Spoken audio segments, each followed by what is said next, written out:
ورحمۃ اللہ وبرکاتہ۔ الحمد للہ رب العالمین،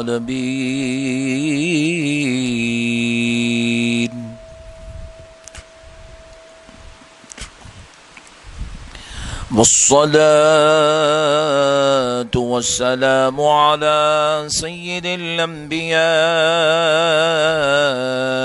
والمرسلین وعلى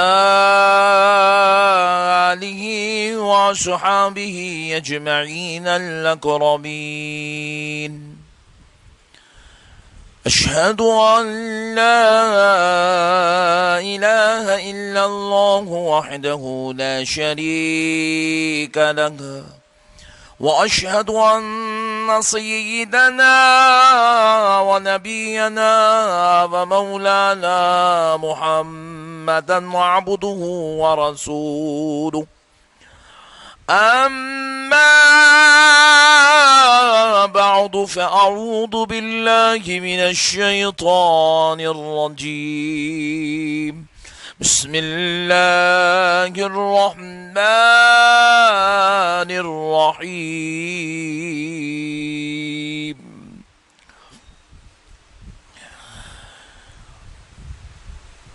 شہر رمضان الذی انزل فیہ القرآن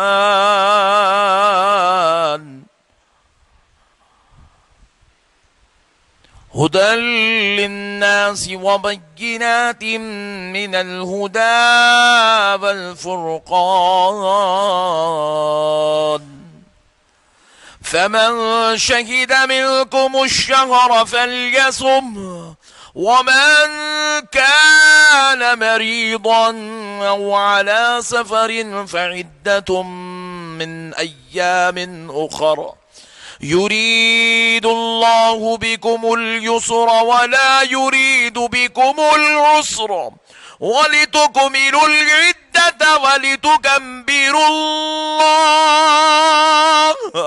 ولتكبروا الله على ما هداكم ولعلكم تشكرون۔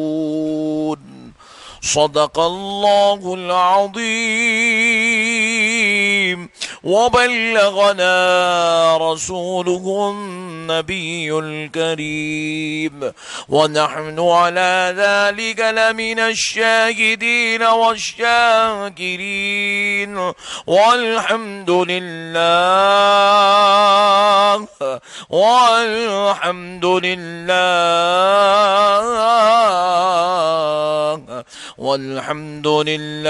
رب العالمین۔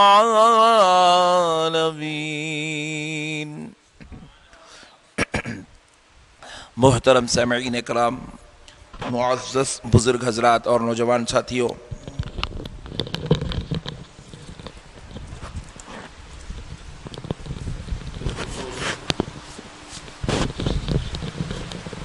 عالم نبیل، فاضل جلیل، حافظ قرآن حضرت علامہ مولانا حافظ عبدالرشید صاحب، کامل الحدیث جامع نظامیہ، امام و خطیب مسجد ہادہ، و دیگر منتظمین کمیٹی مسجد ہادہ، یہ اللہ رب العزت کا بہت ہی بڑا احسان عظیم ہے، اور اس کے پیارے محبوب رحمت للعالمین صلی اللہ علیہ وآلہ وسلم کی لطف و عنایت ہے کہ آج تاجدار کائنات رحمت للعالمین صلی اللہ علیہ وآلہ وسلم کے لطف و عنایت سے، سرکار دو عالم صلی اللہ علیہ وآلہ وسلم کے احسان عظیم سے آج یہاں پر ایک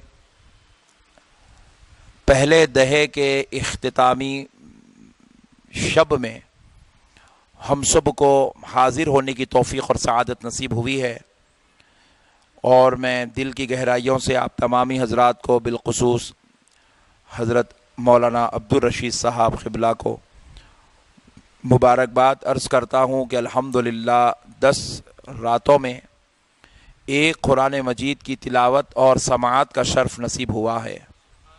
یہ اللہ تعالیٰ کا بہت بہت بہت بڑا احسان عظیم ہے کہ پروردگار جن کو چاہتا ہے ان کو چن لیتا ہے، اور ان کو چن کر مولا اپنا قرآن پڑھنے اور اپنا قرآن سننے کی توفیق عطا فرماتا ہے۔ یہ قرآن کا پڑھنا اور سننا بھی سب کی توفیق کی بات نہیں ہے، بلکہ یہ اللہ کے پیارے بندے ہوتے ہیں جنہیں اللہ اسی نعمتوں سے مالا مال کرتا ہے۔ پیارے بزرگ اور دوستو، یہاں پر ایک لطیف نکتہ عرض کروں گا، بات نکلی ہے تو ضمناً۔ ایک صاحب نے کہا کہ حضرت، کیا اللہ تبارک و تعالیٰ چنتا ہے، منتخب کرتا ہے تو ہی بندہ نیک کام کرتا ہے؟ بے شک اللہ نے تو سب کو اجازت دی ہے، سب کو حکم دیا ہے، سب کے لیے قانون اور شریعت بنایا ہے کہ پورے بندے نیک کام کریں، پورے بندے نماز پڑھیں، تراویح پڑھیں، عبادت کریں، روزے رکھیں، سحر و افطار کریں۔ یہ تو قانون رب نے الف سے لے کے یا تک جتنے بندے ہیں سب کے لیے بنایا ہے۔ لیکن پیارے بزرگوں اور دوستو، بعض لوگ شیطان کے شر میں پھنس جاتے ہیں تو بعض اپنے نفس کے شر میں پھنس جاتے ہیں، اور پھنس کر اللہ کی عبادت سے، اللہ کی بارگاہ میں رجوع ہونے سے دور ہو جاتے ہیں، محروم ہو جاتے ہیں۔ لیکن اللہ تعالیٰ جن کو چن لیتا ہے، ہدایت دے دیتا ہے، وہی اللہ کے دربار میں بیٹھے نظر آتے ہیں۔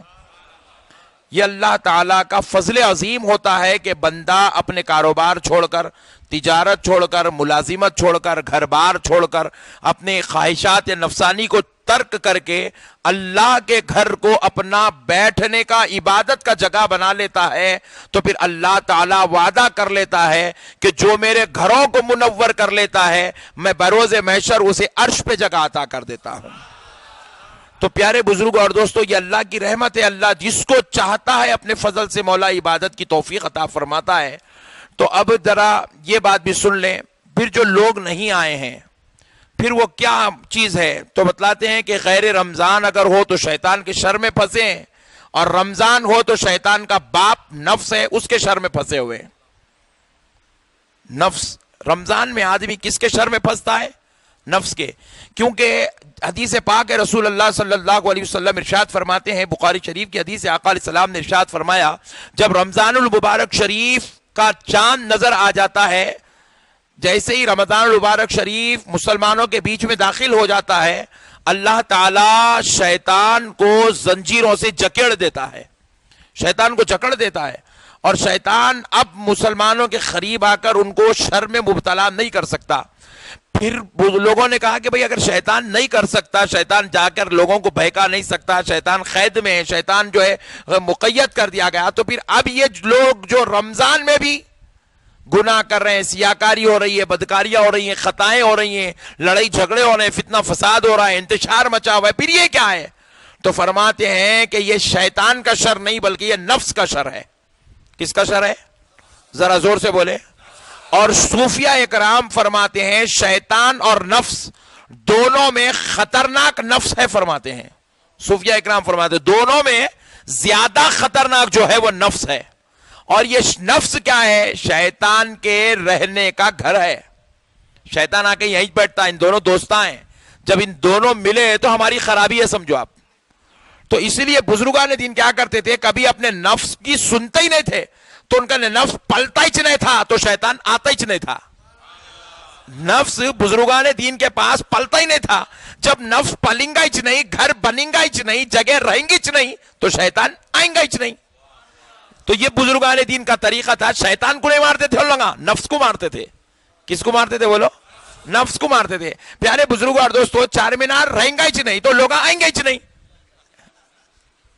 کیا جلدی سمجھ گئے؟ دیکھو آپ، تو پیارے بزرگ ایسی جو مسئلہ، یہ نفس ہے، یہ نفس کیا کرتا، انہیں بلاتا، اس کو انہیں آ کے آپ بیٹھتا، دونوں مل کے ہم کو دوزخی بنا دیتے، گناہگار بنا دیتے، خطاکار بنا دیتے۔ تو اب بزرگان دین فرماتے ہیں کہ نفس شیطان سے زیادہ خطرناک ہے۔ کس سے زیادہ خطرناک ہے؟ شیطان سے۔ اب ذرا غور کیجئے گا، آپ شیطان سے زیادہ خطرناک کیسا ہے میں آپ کو سمجھا دیتا ہوں، نہیں تو بعد میں پھر کیونکہ ریکارڈنگ ہو رہی تو پھر پٹھے بازو والے سنے تو ٹینشن کریٹ کرتے، ارے نیا ہی بولا رہے بھائی، بولتے ہیں اپنے پٹھے تو اپنے پیچھے لگے ہوئے 24 گھنٹے۔ تو اب پیارے بھائی اب ذرا غور کیجئے گا، ہم لوگوں کو یہ خیال ہے کہ شیطان بھٹکا رہا ہے، اور واقعی بات بھی صحیح ہے کہ شیطان بھٹکا رہا ہے، لیکن ہم نفس کے پیچھے نہیں جاتے، زیادہ پیچھے نہیں پڑتے، نفس کے پیچھے نہیں پڑتے ہم لوگ نفس کے اوپر کانسنٹریٹ نہیں کرتے، اس کو کیسا ختم کرنا، اس کو کیسا جو ہے نفس کو کمزور کرنا، کیسا نفس کو تباہ کرنا. ہمارے پاس یہ تعلیمات ختم ہو گئی. یہ تعلیمات کب تھی؟ جب حضرت محدث دکن عبداللہ شاہ صاحب قبلہ رحمۃ اللہ علیہ بقید حیات تھی تو اس پہ تعلیمات ہوتی تھی. حضرت عبد القدیر صدیقی رحمۃ اللہ علیہ بقید حیات تھے تو اس پہ تعلیمات ہوتی تھی. یہ بزرگان دین کیا کرتے تھے؟ لوگوں کو بلا کے ان کا نفس دھوتے تھے، پہلے نفس دھوتے تھے. تو پیارے بزرگوں اور دوستو، اب یہ تعلیمات بالکل کمزور ہو گئی، خانقاہی نظام چلا گیا، تو اب پورا کانسنٹریٹ لوگ سمجھے کہ جو کچھ بھی ہے شیطان ہے. چلیے مان لیجئے شیطان ہی ہے. اگر یہ بات کو پکڑ کر چلتے ہیں تو پیارے دوستو پتہ کیا چلتا ہے؟ شیطان اور نفس میں، دونوں میں خطرناک کون ہے؟ ذرا دیکھیے. ہم کو گنہگار بنا رہا شیطان، رائٹ؟ مگر جب شیطان کو اللہ تعالیٰ فرمائے تھے کہ آدم کو سجدہ کر، پوائنٹ ٹو بی نوٹڈ، شیطان کو اللہ تعالیٰ بولے کہ آدم علیہ السلام کو سجدہ کر، تو پھر اب ذرا غور کرنے والی بات ہے. اب شیطان اللہ کی بات نہیں سنا، مولا کریم کی بات نہیں سنا، مولا کریم کے حکم سے پلٹ گیا. ساری دنیا کو مولا کے فرما برداری سے پلٹانے والا شیطان ہے. اب شیطان کو کون پلٹایا؟ بات سمجھ میں آ رہی ہے آپ کو؟ شیطان ہما کو گنہگار بناتا، نافرمان بناتا. اب شیطان خود نافرمان بنا، تو شیطان کو نافرمان کون بنائے؟ تو صوفیاء نے جواب دیا نفس نے بنایا ہے. کس نے بنایا ہے؟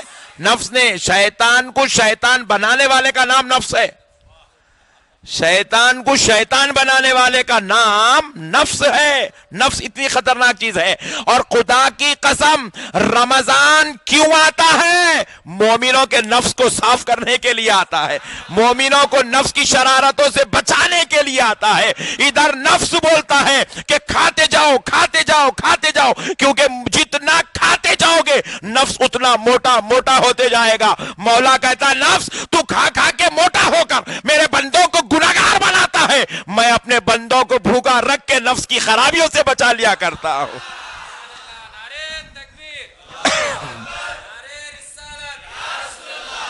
روزے کی اہمیت تو مجھے اس وقت سمجھ میں آئی جب میں نے آمنہ کے لال کی ایک حدیث پڑھی تھی.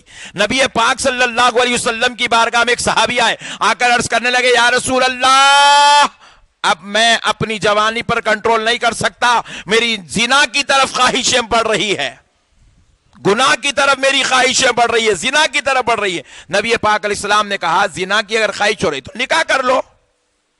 آسان نسخہ ہے، دیکھو نوجوانوں کیا پیاری بات ہے. چوپ فیس بک پہ دماغ خراب ہو رہا تو نکاح کر لو میرے بھائی، کہیں کو تو بھی گناہ کر رہی. لگی خریب سے لگی کیا؟ سبحان اللہ. تو پیارے بزرگ اور دوستو، خالی پیلی کے ویب سائٹس پہ جا کے دیوانے حرکتاں کر کے اپنی آخرت برباد، خبر کا عذاب، محشر کا عذاب، دوزخ کا عذاب، یہ گندے کام کرنے سے بہتر ہے نکاح کر لو. اور یہ جتنے بیٹھے پوروں کی نکاح کی عمر ہے الحمدللہ، 2-3 بچوں کو چھوڑ کے بول رہا ہوں، نہیں تو سب رہ جائیں گے، ان لوگ کر لیں گے، وہ ایک مصیبت. تو پیارے بزرگوں اور دوستو ماشاءاللہ پورے جو ہے ٹین ایج کراس کر چکے ہیں ماشاءاللہ، ابو 25 نظر آ رہے ہیں، ابو 22 نظر آ رہے ہیں الحمدللہ. تو پیارے بزرگوں اور دوستو ذرا غور کیجئے گا تو کیا ہوا؟ نبی پاک نے حکم فرمایا کہ نکاح کر لو. حضور نے بتا دیا طریقہ دنیا کو، زنا سے بچنے کا آسان طریقہ کیا ہے؟ نکاح کرو. لیکن وہ صحابی عرض کرتے یا رسول اللہ، میں اتنا غریب مفلس و بیچارہ ہوں کہ میں جب محنت کرنے نکلتا ہوں بڑی مشکل سے مجھے اتنا پیسہ کما لیتا ہوں کہ میں خود کھا لوں تو بڑا شکر ہے اللہ کا، میں اپنی بیوی کو نہیں کھلا سکتا، میں نہیں پال سکتا. یا رسول اللہ جب تک میرے حالات بہتر ہو جائیں کچھ نسخہ بتا دے کیا کروں؟ تو آمنہ کا لال ارشاد فرماتا ہے اگر نفس تمہیں بے قابو کر رہا ہے، تمہیں گناہ کی طرف ملوث کر رہا ہے، تمہیں متاثر کر رہا ہے تو پریشان نہ ہو، روزہ رکھ لیا کرو، نفس کنٹرول میں آ جائے گا. روزہ رکھ لیا کرو، نفس کنٹرول میں آ جائے گا، زنا کی خواہشیں ختم ہو جائیں گی. اللہ اللہ. روزہ کیا کرتا ہے؟ نفس کو مارتا ہے. اسی لیے اللہ رب العزت نے کیا کیا؟ یا ایھا الذین آمنوا کتب علیکم الصیام.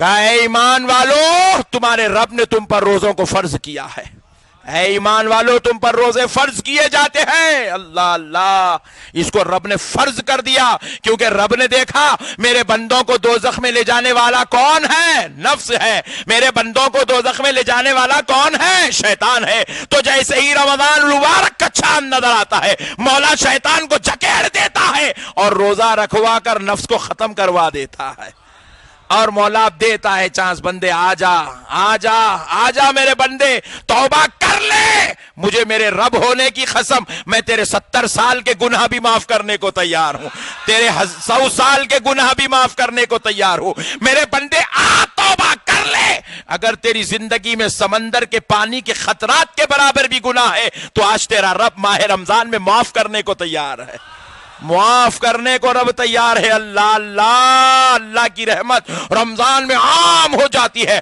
عام ہو جاتی ہے۔ پیارے دوستو ایک لطیف نکتہ بتاتا ہوں، لیلۃ البرات شریف آتی ہے تو وہ بھی توبہ کی رات ہے۔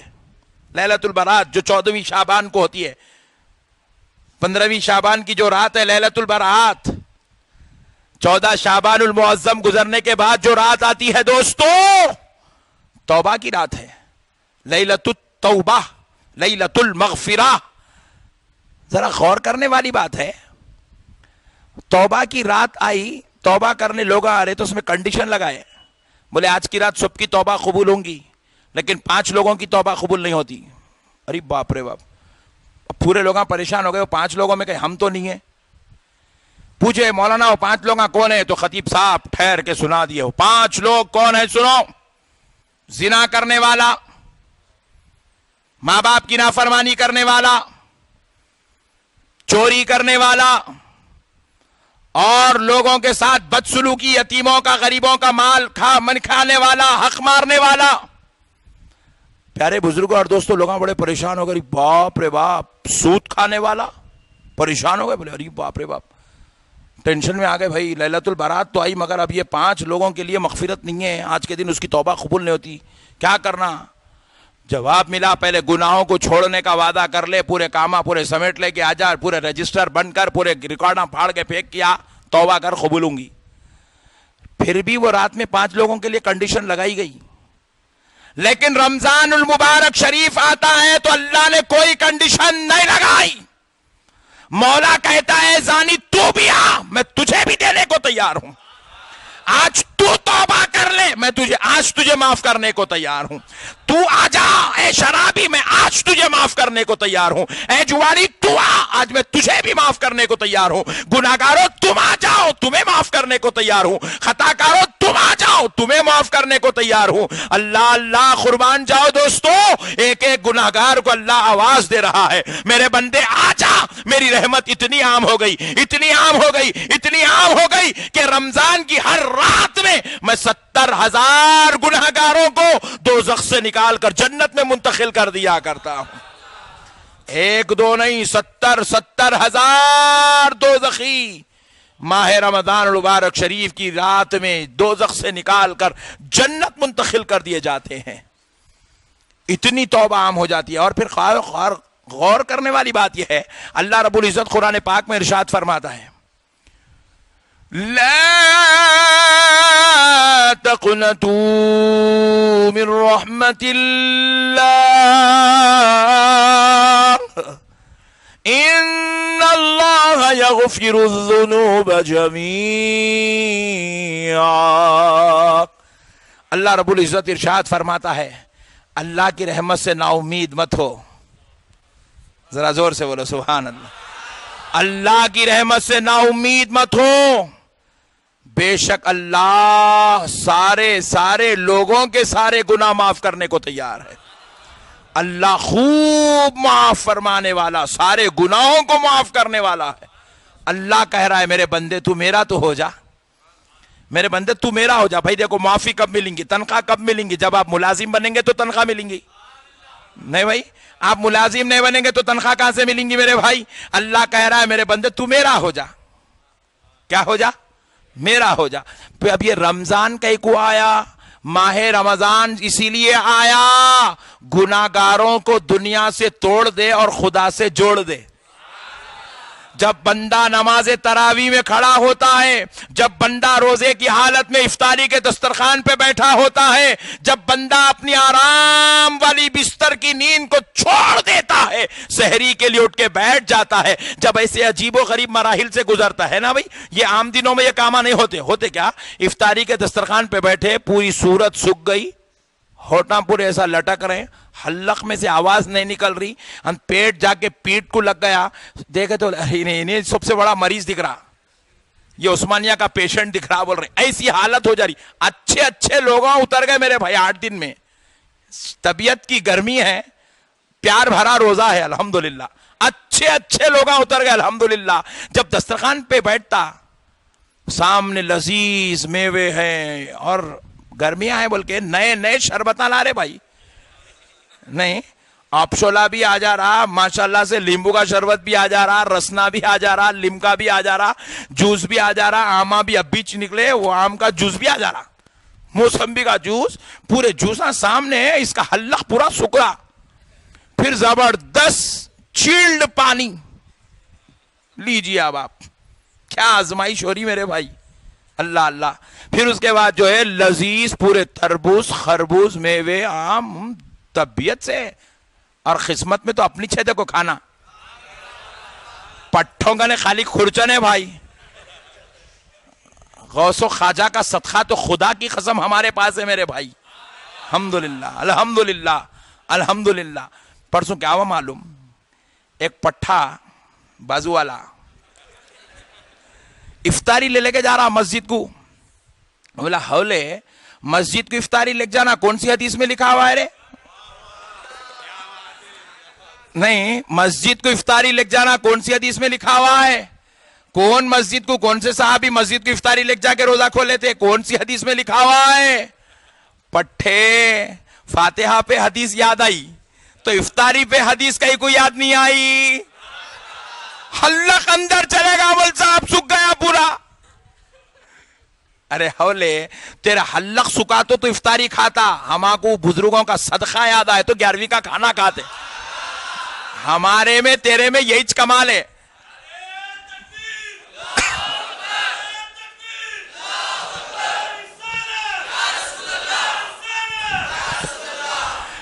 تو پیارے بزرگ اور دوستو، تو ہوا کیا، ہمارے جو حالات ہے، ہمارے جو بزرگوں کا طریقہ ہے، خدا کی قسم بڑا ایتھنٹک ہے، وہ بڑا ایتھنٹک ہے، خدا کی قسم اسی میں نجات ہے۔ تو میں عرض کر رہا تھا آپ سے، اللہ رب العزت نے جو نظام بنایا ہے، جو قدرت بنائی ہے، تو ہوتا کیا، افطاری کا دسترخوان بچھا ہوا ہے، مشروبات رکھے ہوئے، لذیذ میوے رکھے ہوئے ہیں، اور بندہ ہے کہ ہاتھ لگانے کو تیار نہیں ہے، گھڑی کو دیکھ رہا 15 منٹ باقی ہے، دعا میں ہاتھ اٹھا دیا، مولا سے مانگ رہا، رو رہا، تڑپ رہا، بلک رہا، اپنے لیے مانگ رہا، ماں باپ کے لیے مانگ رہا، مرحوموں کے لیے مانگ رہا، بیوی بچوں کے لیے مانگ رہا، عزیزوں دوستوں کے لیے مانگ رہا، رب کریم تک اس کی صدا پہنچتی ہے۔ مولا کریم جب اپنی رحمت والی نظر اس پہ ڈالتا ہے، مولا پوچھتا ہے فرشتوں کیا بات ہے، یہ بندہ ایسے کیوں بیٹھا ہے، جبکہ اس کے سامنے لذیذ مشروبات ہیں اور یہ نیوے رکھے ہوئے ہیں، پھر بھی یہ کھا نہیں رہا ہے، پی نہیں رہا ہے، دکھ بھری آواز سے مجھے پکار رہا ہے، بات کیا ہے؟ فرشتے کہتے ہیں اے اللہ وہ اس لیے نہیں کھا رہا ہے کیونکہ وہ روزہ رکھ کر ہے، اے اللہ وہ روزے کی حالت میں ہے۔ تو فرشتوں سے اللہ رب العزت پوچھتا ہے، فرشتوں یہ میرا بندہ روزہ کس لیے رکھا ہوا ہے، کیا غرض ہے، کیا مفاد ہے؟ تو کہتا ہے مولا خدا ہے تیرے رب ہونے کی قسم، اے اللہ اس نے روزہ نہ کسی غرض و غایت سے رکھا، نہ کسی مطلب و مطالب سے رکھا، اے اللہ اس کی صرف غرض و مطلب ایک ہے کہ روزے کے بدلے میں تو راضی ہو جائے، مولا تو راضی ہو جائے، مولا تو راضی ہو جائے، صرف تیرے لیے بھوکا ہے، تیرے لیے روزہ رکھا ہے، تیرے لیے پیاس سے جو ہے تڑپ رہا ہے، تیرے لیے بھوک کی شدت کو برداشت کر رہا ہے۔ تو رب کریم ارشاد فرماتا ہے فرشتوں سنو میرا بندہ نوالا اٹھائے، وہ مشروبات وہ لذیذ میوے منہ میں لے، سن لو اس سے پہلے اس کا رب اس کی مغفرت کا اعلان فرما دیتا ہے۔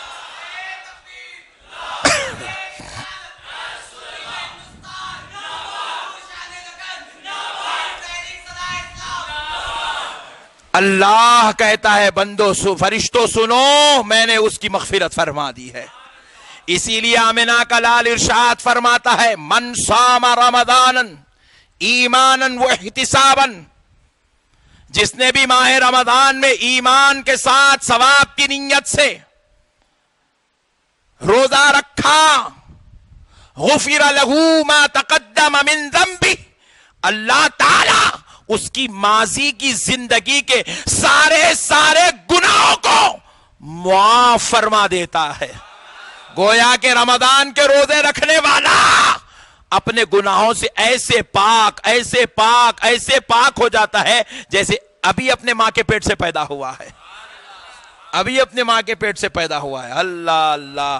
پھر ایک حدیث شریف ہے، آقا علیہ السلام ارشاد فرما من قام رمضان ایمانا واحتسابا، جس نے ماہ رمضان میں راتوں کا قیام کیا، یعنی تراویح پڑھا۔ کیا پڑھا؟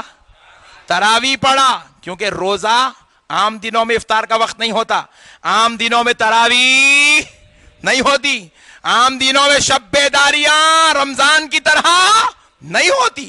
پیارے دوستو، حضور کہتے ہیں جس نے ماہ رمضان میں قیام کیا ایمان کی حالت میں ثواب کی نیت سے، تو حضور ارشاد فرماتے غفر لہ ما تقدم من ذنبہ، اس کا رب اس کے گناہوں کو، تمام گناہوں کو معاف فرما دیتا ہے، معاف فرما دیتا ہے۔ گویا کہ وہ ایسے پاک ہو جاتا ہے جیسے ابھی اپنے ماں کے پیٹ سے پیدا ہوا ہے۔ اللہ اللہ، قربان جائیں اللہ کی رحمت پر، اللہ کی رحمت پر قربان جائیں دوستو۔ یہ اللہ کی شان ہے، گناہگاروں پر اللہ اتنا مہربان ہے۔ اب گناہگار بندوں کو چاہیے کہ وہ ماہ رمضان سے استفادہ کر لے، ماہ رمضان کا فائدہ اٹھا لے، ماہ رمضان شریف کا احترام کر لے، ماہ رمضان شریف کی تعظیم کر لے، ماہ رمضان مبارک شریف میں اپنے منہوں کو بند کر لے۔ منہوں کو بند کر لے سے مطلب گالی گلوچ سے، طنز و طعنہ سے، منہوں کو بند کر لے جھوٹ بولنے سے، منہوں کو بند کر لے لوگوں کی غیبتیں چغلیاں بیان کرنے سے۔ پیارے بزرگ اور دوستو، جب بندہ اپنی زبانوں کو اس طرح سے پاک کر لیتا ہے، خدائے رب ذوالجلال کی قسم، اللہ اس کو جنت میں جگہ عطا فرما دیتا ہے۔ یہ رمضان ہمارے درمیان ہمیں مولا سے جوڑنے کے لیے آیا ہے۔ کس سے جوڑنے آیا؟ مولا سے جوڑنے آیا۔ ہمارا کام ہے رمضان شریف میں خوب عبادت کرنا، تقوی اختیار کرنا، خوب پرہیزگاریاں کرنا، سحر کے وقت میں بستر کی نیند، آرام کی نیند، کیونکہ اب رمضان میں جلدی نہیں سو سکتے آپ۔ تراویح پڑھ کے گئے کرے تک آپ کو 11 بج جاتے، 11:30 12 بج جاتے گھر کو گئے۔ اب بعض لوگ تراویح پڑھ کے 12 بجے جا رہے ہیں، سیٹ صاحب بھی 12 بجے جا رہے ہیں دکان بند کر کے۔ جی کیا ایسا گھر کے دیکھ رہے ہیں؟ انہوں بھی گراہکاں پورے سمیٹ کے گئے تک 12 بج جا رہے، بیچارے یوں سوتے ہی بیگم آئے، اٹھو اب بھی لیٹ آنا بیگم۔ بولے حضرت سحری کا ٹائم ہوگا جی۔ ارے باپ رے باپ، انسان سحری کے لیے نیند چھوڑ کر اٹھ جاتا ہے۔ تو سن لو دوستو، کیا نعمت ہے۔ اللہ اللہ، حدیث پاک ہے، رسول اللہ ارشاد فرماتے روزے دار کا سونا بھی عبادت ہے۔ اور اب اٹھنا کتنا کمال کا ہے ذرا غور کر کے دیکھیے، روزے دار کا اٹھنا کتنا کمال کا ہے ذرا غور کر کے دیکھیں۔ نبی کریم علیہ السلام ارشاد فرماتے ہیں کہ سحری کر لیا کرو، یہ میری سنت ہے۔ جو سحری میں تم کھاتے ہو نیکیوں کے پلڑے میں وہ غذا تولی جاتی ہے، نیکیوں کے پلڑے میں وہ غذا تولی جاتی ہے۔ بروز محشر سحری کا کھانا نیکی کے پلڑوں میں تولا جائے گا۔ ایک جگہ ایسی بیان کرا تو ایک نوجوان بعد میں مل کے پوچھا حضرت پھر دبا کے کھانا کیا سحری میں؟ اب تک خالی تلے ہوئے انڈے پہ پاپڑ پہ اکتفا کر رہا تھا، آج سے کوفتے شامیہ شکمپور کٹلیس وغیرہ بھی دیوں کیا؟ ارے بولا اس کا مطلب یہ نہیں ہے رے بھائی کہ تو تیسرے حکم تک کھا لے، مغرب تک خالی ڈکاریں چل رہے، اس کا مطلب یہ نہیں ہے۔ خوب کھانے کا مطلب یہ نہیں ہے کہ سحری سنت ہے، مطلب یہ نہیں ہے۔ نکاح سنت ہے بولے تو 6 کر لیتے کیا؟ بولو نا جی، نہیں کرتے۔ شریف لوگ آئے جی حیدرآباد میں۔ پیارے بزرگوں اور دوستو، سنت ہے سحری کرنا، مطلب یہ نہیں ہے کہ تیسرے حکم تک کھانا۔ سنت کا مطلب یہ آقا علیہ السلام نے اس کو سنت اس لیے کہا، اس کو ترک مت کرو، ترک مت کرو۔ کیوں؟ کیونکہ جب تم سحری کا کھانا کھاتے ہو تو وہ کھانا نیکیوں کے پلڑے میں تولا جائے گا۔ اللہ اللہ، نیکیوں کے پلڑے میں تولا جائے گا۔ پیارے بزرگوں اور دوستو، پھر فرمایا جاتا ہے کہ سحری میں اتنا ضرور کھاؤ کہ جب صبح ہو تو بھوک کا احساس ہونے لگے، سحری میں کھانا، مگر اتنا کھانا کہ دن میں بھوک لگنا، مغرب تک مست ہے پٹھے، کیا رے بھائی فریش دکھ رہا، نہ صورت اندر جا رہی، نہ حلق سک رہا، نہ پیٹ دبلا ہو رہا، جیسا تھا ویسی چھے، ویٹچ نہیں گر رہا، کہاں سے گریں گا مولانا، تیسرے حکم تک تڑی دی اسے من سحری میں، ایسا نہیں۔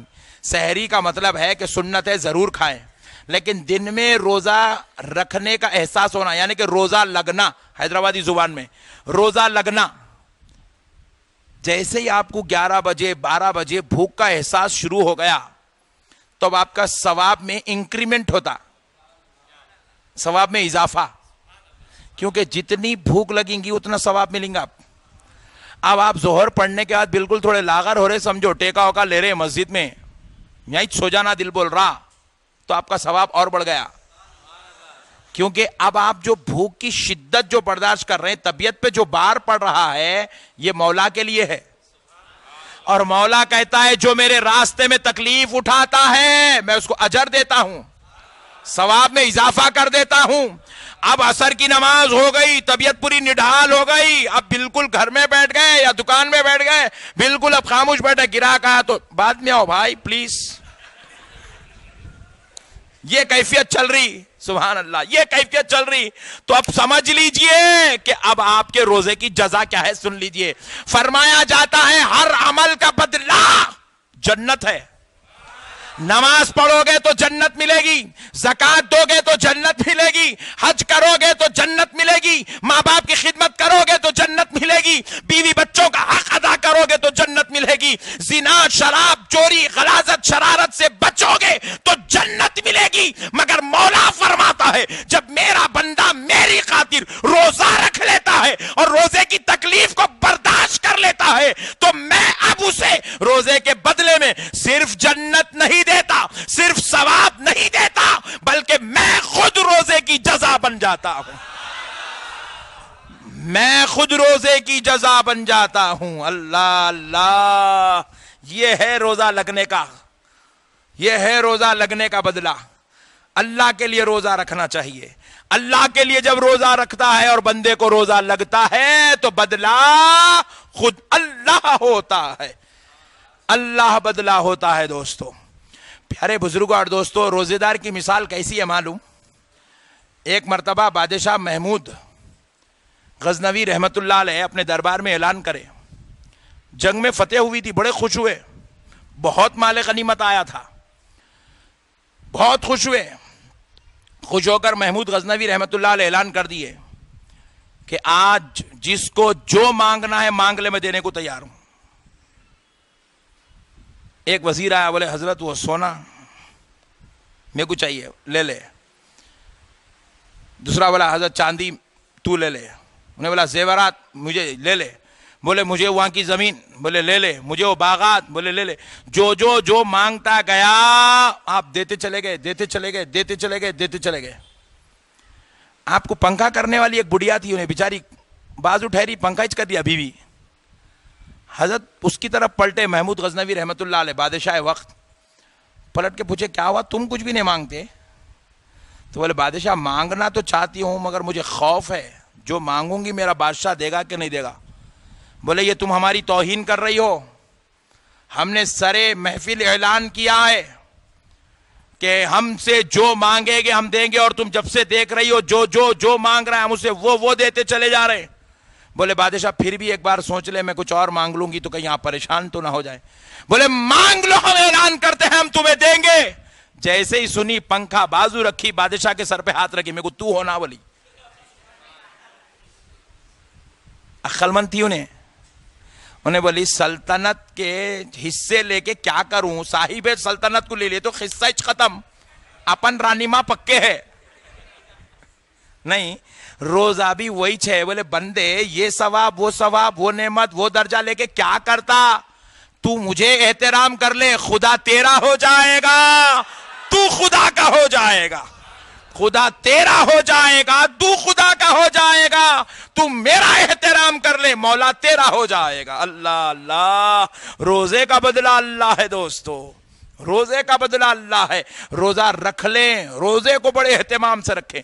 خالی روزہ رکھنے کا مطلب نہیں, آج کل نئے نئے مطلبہ نکال لیے ہمارے میاں بھائیاں حیدرآبادی میاں بھائی, نئے نئے مطلبہ نکال لیے. روزہ رکھنے کا مطلب کیا ہوتا ہے؟ بھوکا رہنا, نماز نہیں پڑھنا, قرآن کی تلاوت ہرگز نہیں کرنا, بولے زکوٰۃ لائٹ لینا, معاملے داریاں کراک پنا کرنا, عصر کے بعد مسجد کو آئے تو ایک آدھ فائٹ تو کر لینا. ہماری مسجدوں میں جھگڑا عصر کے بعد کیا, ارے جان دے رہے بھائی دونوں روزے دار پاگل لڑ لے رہے, کراک ہے چھوڑ دے, روزے کی حالت بولے تو لڑ. یہ ساری چیزوں سے بچتے ہوئے روزہ رکھنے کا نام روزہ ہے. روزہ خالی بھوکے رہنے کا نام روزہ نہیں ہے. روزہ رکھنے کا مطلب ہے کہ کثرت سے اللہ کا ذکر کرنا. روزے کی حالت میں کثرت سے اللہ کا ذکر کرنا تو روزہ کامل ہوتا چلا جاتا ہے, روزہ اکمل ہوتا چلا جاتا ہے. لڑائی جھگڑے سے بچنا, نماز کی پابندی کرنا, قرآن کی تلاوت کرنا, اٹھتے بیٹھتے چلتے پھرتے آتے جاتے اپنے یار اپنے مولا کو یاد کرتے رہنا. اللہ اللہ اللہ اللہ اللہ اللہ, اپنے مولا کو یاد کرتے رہنا. جو ایسا کر لیتا ہے تو اب روزہ اس کو بدلے میں خدا سے ملا دیتا ہے, خدا سے ملا دیتا ہے. میرے پیارے بزرگوں اور دوستو, حدیث شریف ہے, رسول اللہ صلی اللہ علیہ وسلم فرماتے ہیں دیکھو روزے دار کی کیا عزت ہے, روزے دار کی کیا شان ہے, روزے دار کے لیے کیا خصوصی انتظام رب کریم نے فرمایا ہے. فرمایا جاتا ہے جنتی تو ہزاروں لاکھوں کروڑوں اربوں خربوں ہوں گے, اربوں خربوں ہوں گے, اور جب آمینہ کا لال شفاعت کرائے گا تو سارے دوزخی بھی جنتی ہو جائیں گے, سارے گناہگار جنتی ہو جائیں گے, سارے خطاکار جنتی ہو جائیں گے سوائے بازو والوں کے. کئی کو بولے تو پٹھے حضور کی شفاعت مانتے ہی نہیں, انہیں مانتا نہیں تو اللہ اس کو دیتا ہی نہیں. نہیں نا بھائی, بولو نا جی بھائی. ہاں, جو مانتا اس کو دیتا, جو نہیں مانتا ہوتا ہی نہیں, ہوتا ہی نہیں. تو اس لیے پیارے بزرگوں اور دوستو, تو اب ہمارے آقا صلی اللہ علیہ وسلم جب شفاعت فرمائیں گے تو اللہ اپنے حبیب کی رضا کی خاطر وَلَسَوْفَ يُعْطِيكَ رَبُّكَ فَتَرْضَىٰ,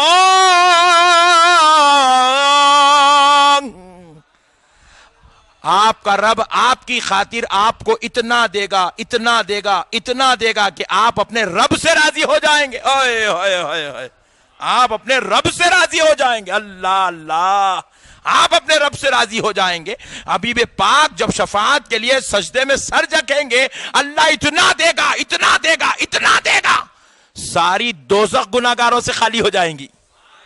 پلٹ کے دیکھیں تو خالی بازو والے رہیں گے, انشاءاللہ بازو والے رہیں گے بس. تو پیارے بزرگوں اور دوستو, غور کرنے والی بات ہے, اللہ اتنا دے گا. مگر میرے بھائی دوزخی جنتی جب اتنے ہو جائیں گے, اتنے ہو جائیں گے, مگر وی آئی پی سیکشن جنت میں ایک وی آئی پی سیکشن ہے, آپ کو معلوم ہے اس کا دروازہ بھی الگ ہے. جنت کے 8 دروازے, کتنے ذرا زور سے بولو. دیکھو جہاں نہیں جانا ہے وہاں کا پتہ معلوم نہیں کرنا, جہاں جانا ہے وہاں پورا معلوم کر لینا, نہیں تو بعد میں بھٹکے تو کوئی بتانے والے نہیں رہتے.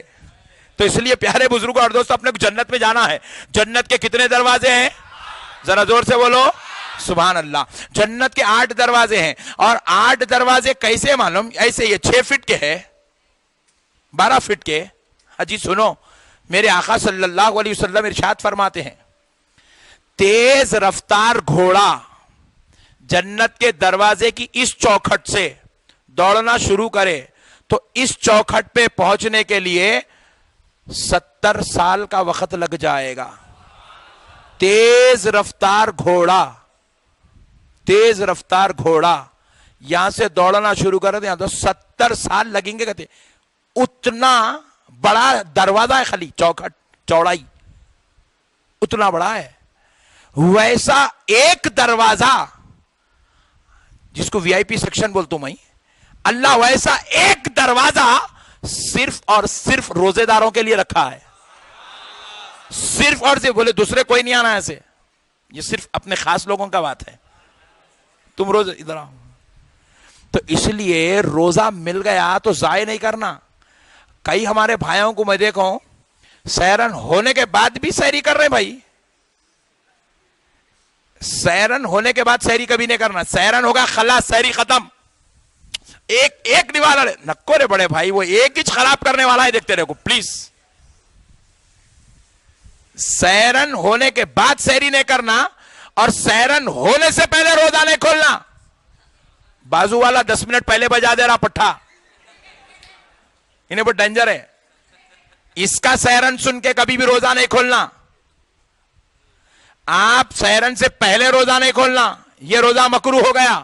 اور سحری کے بعد, سیرن سے پہلے اگر آپ روزہ کھول لیے تو روزہ فاسد ہو گیا. آپ سیرن کے بعد بھی اگر سحری کرتے رہے تو روزہ مکروہ ہو گیا. تو روزے کو مکروہ ہونے سے بھی بچانا, روزے کو فاسد ہونے سے ہی بچانا. روزہ بس ایسا روزہ ہونا کہ ہم ہونا اور ہمارا مولا ہونا, دوسرا کچھ اور نہیں ہونا. کھانا بھی کھا رہے ہیں تو اس کی رضا کے خاطر, بھوکے بھی رہ رہے ہیں تو اس کی رضا کے خاطر, نماز کو بھی آ رہے ہو صرف مولا کی رضا کے خاطر. قرآن کھول کے بیٹھے ہو تو یہ شرط نہ کو لگاؤ کیسا بھی اب کے ایک قرآن تو پڑھتوں باپ, ایسے شرطاں لگا کے قرآن مت پڑھو. قرآن بھی اس لیے پڑھو, مولا میں تجھے سنا رہا ہوں, تو مجھے سن رہا ہے. مولا کی رضا کے لیے قرآن کی تلاوت, مولا کی رضا کے لیے جو ہے ختم قرآن, مولا کی رضا کے لیے تراویح, ہر چیز بس اللہ ہی اللہ ہونا, دوسرا کچھ اور نہیں ہونا. جب ایسا روزہ ہوتا ہے تو پھر ویسا فضل بھی ہوتا ہے, ویسی جزا بھی ملتی ہے, ویسی عطا اور مہربانی اور نوازش بھی ہوتی ہے. تو پیارے بزرگ اور دوستو, اللہ کے واسطے یہ ماہ رمضان مبارک شریف ہمیں کیا کرتا ہے, اللہ تبارک و تعالیٰ سے جوڑنے کے لیے آتا ہے. تو بندہ سحری افطار کے وقت بھوکا رہتا ہے اور رات میں ٹھہرے ہو کر تراویح پڑھتا ہے. اللہ پوچھتا ہے فرشتوں سے, فرشتوں کئی کو ٹھہرے لوگ؟ اللہ کو معلوم نہیں ہے, معلوم ہے, مگر فرشتوں سے کیوں پوچھتا ہے مولا؟ اس لیے پوچھتا ہے تاکہ فرشتوں کو بتا دوں. جب حضرت آدم کا جسد اقدس تیار ہو رہا تھا تو فرشتے اعتراض کرے تھے, اے اللہ ان کو کئی کو پیدا کر رہا؟ نحن نسبح بحمدک ونقدس لک, اے اللہ ہم ہیں نا تیری تسبیح بیان کرنے کے لیے, اے اللہ ہم ہیں نا تیرے تقدس کے لیے, تیرے احترام کے لیے, تیری عبادت کے لیے, تیری بندگی کرنے کے لیے اللہ ہم ہیں. تو رب کریم نے ان سے کہا کہ میں جو جانتا ہوں وہ تم نہیں جانتے ہو. تم لوگ عبادت کر لو تو کیا کمال کی بات ہے, نہ تمہاں کو بیوی ہے, نہ تمہاں کو بچے ہے, نہ تمہاں کو بھائی ہے, نہ تمہارے کو جو ہے منڈی میں کوئی دکان ہے. فرشتوں کی دکان ہے کیا؟ بولو نا جی, پھر ایسا گور کے دیکھ رہے. میر عالم منڈی کے کاروبار کی لذت تمہاں کو کیا معلوم ہے؟ کرانہ سٹور پہ جب گراہک آتا 10-10 ہزار کا سامان لے کے جاتا, 2-2 ہزار منافع بچا تو دل جو لچکتا, اس کا مزہ تم کو کیا معلوم ہے؟ مدینہ بلڈنگ پہ شاپنگ ہوتی ہے, بہترین طریقے سے سیٹ جو ہے دنیا کو جو ہے کمانے کے لیے بیٹھا ہے, 11 مہینے اتنے نہیں کماتا, 1 مہینے میں جتنا کماتا, تم کو وہ لذت کیا معلوم ہے؟ اور ویسی لذتوں کو چھوڑ کر جب میرا بندہ میری خاطر مسجد میں کھڑتا ہے, اے فرشتے وہ مزہ تو صرف میں جانتا ہوں. اس لیے رب نے کہا میں جو جانتا ہوں وہ تو نہیں جانتا ہے. اللہ اللہ اللہ کہہ رہا میں جانتا ہوں, بندے تجھے کیا معلوم ہے, تجھے تو کچھ بھی نہیں ہے. میرے بندے کو تو ساری لذتیں لگی ہوئی ہے, اس کو شاپنگ بھی کرنا ہے. بیگم روزانہ گھر میں بول رہے کیا جی آج کپڑے لائے, آج کب کرا تھے شاپنگ, کب ہے؟ نہیں بیگم تراویح کے بعد.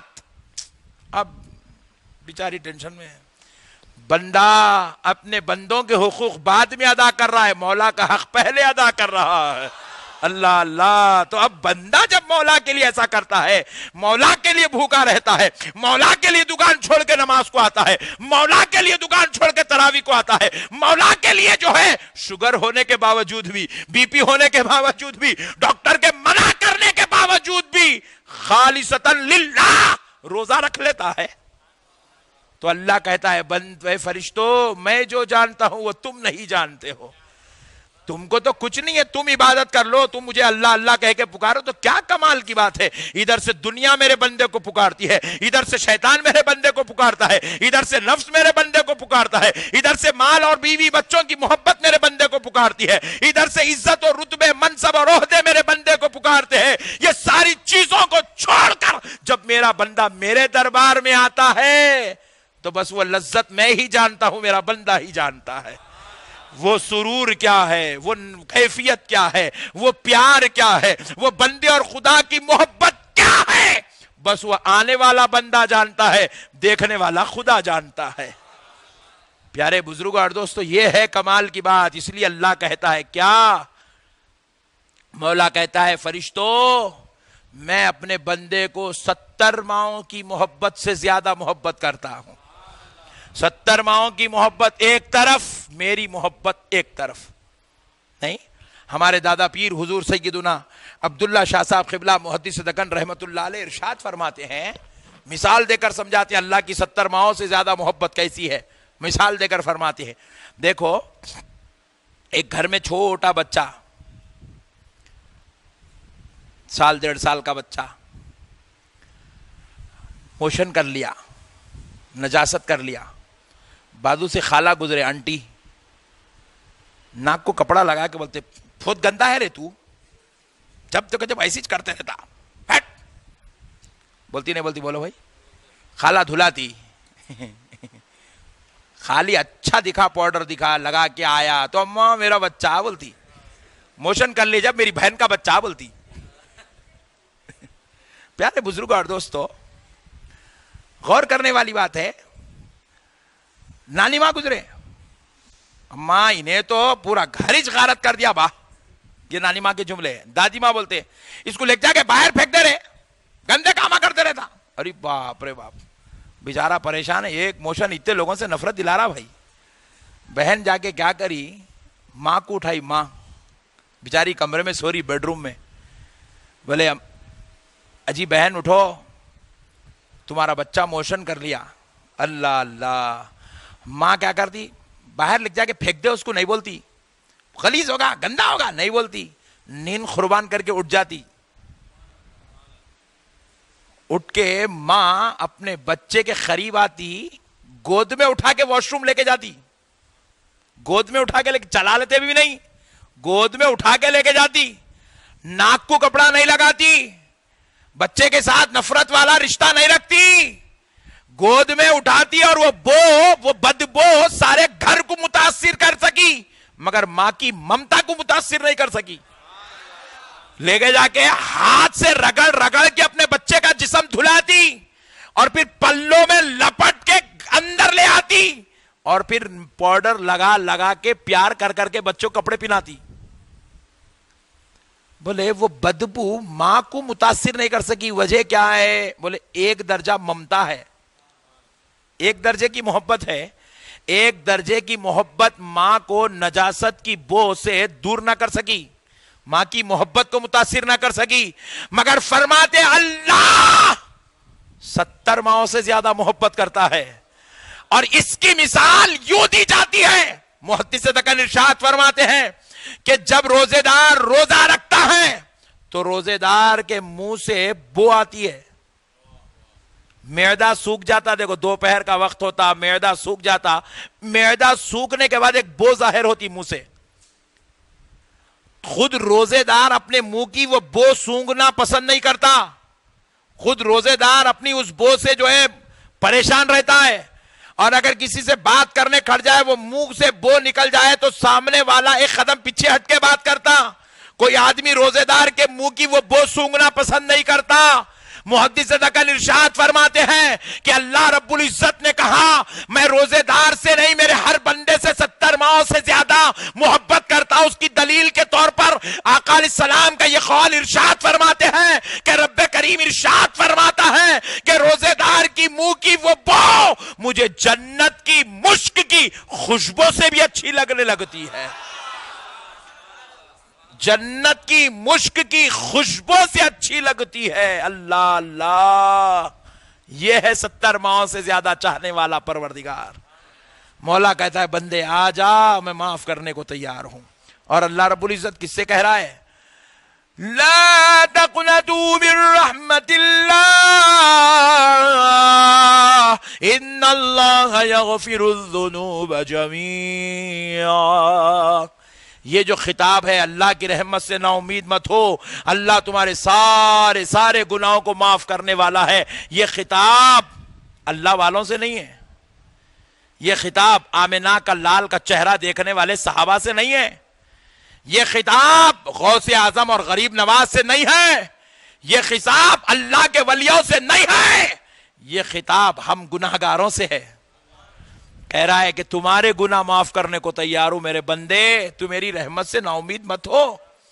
اللہ گنہگاروں سے خطاب کرے، میری رحمت سے نا امید مت ہو میرے بندے، تیرے اربوں خربوں کروڑوں بھی گناہ ہو گئے، آج توبہ کر لے، آج پہلے دہے کا اختتام ہے، آج توبہ کر، میں آج معاف کرنے کو تیار ہوں۔ روزے کے وقت میں، افطار کی حالت میں، سحری کے وقت میں توبہ کر، میں تجھے معاف کرنے کو تیار ہوں۔ ایک روایت میں آیا نبی کریم صلی اللہ علیہ وسلم ارشاد فرماتے ہیں ہر روز دن میں 2 وقت ایسے ہوتے ہیں جس میں مولا بندے کی دعا رد نہیں کرتا۔ پھر ایک روایت میں آیا کہ ہر روز رمضان مبارک شریف میں 3 وقت ایسے ہوتے ہیں جس میں کی جانے والی دعا رد نہیں کی جاتی۔ پوچھا گیا وہ 3 وقت کون سے ہیں، تو فرمایا جاتا ہے پہلا افطاری کے وقت کی دعا، افطاری کے وقت کی دعا، دوسری تراویح کے بعد کی دعا، تیسری سحری کے وقت کی دعا۔ سحری کا کھانا کھانے کے بعد جو دعا ہوتی، دیکھیے ہوتی اپنے پاس، کہاں ہوتی جی اپنے پاس؟ نہیں ہوتی، اپنا کرتے اتنے، اپنے کو ضرورت کیا ہے وہی اپنے کو؟ نہیں، اپنے کو ضرورت نہیں ہے، جو چل رہی چلنے دو بھائی۔ ہاں ضرورت کب محسوس ہوتی؟ مصیبت آ کے جان پہ بیٹھ گئی سمجھو، اماں اب کیا کرنا بھائی۔